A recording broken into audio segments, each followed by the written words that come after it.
Mu gihe hirya no hino hagenda hagaragara udushya, ariko noneho muri Kenya ho byabaye ibindi.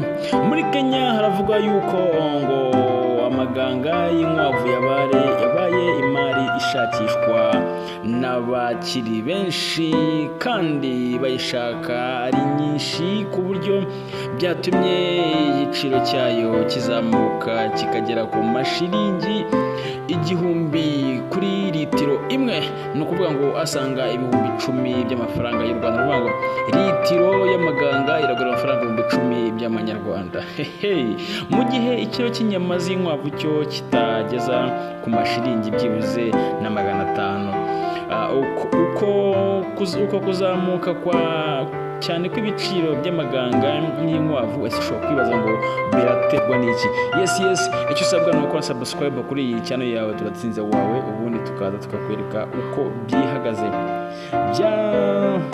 Byatumye aborozi bamwe babuyoboka ku bwinshi, bagamije ahanini kubona iyo nyungu ituruka mu kugurisha amaganga, kuko ariyo afite isoko rinini kandi n'ibiciro byiza ugereranyije no kugurisha inyama z'inkwavu.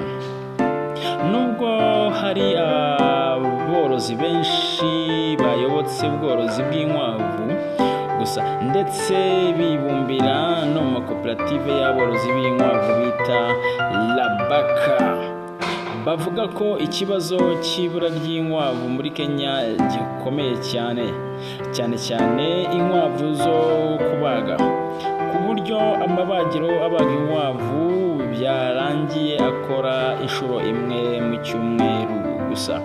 Ibyo biraterwa n'uko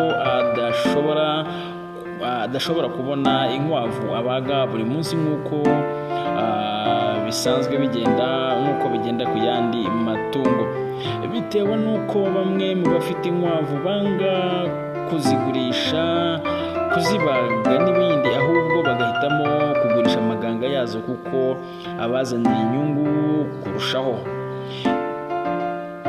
Ikinyamakuru Mwananchi cyo muri Tanzania cyatangaje ko impamvu zituma amaganga y'inkwavu akomeje kurushaho kuba imari ikomeye cyane muri Kenya ari uko abakora ubuhinzi, cyane abahinga ibintu byinshi bahingira amasoko, bahitamo kuyakoresha nk'ifumbire. Ni ukuvuga ngo amaganga y'inkwavu arimo rwose arakoreshwa mu bijyanye n'ifumbire y'umwimerere kuko yongera umusaruro cyane. Ariko kandi ayo maganga ngo anakoreshwa nk'imiti yica udukoko mu myaka.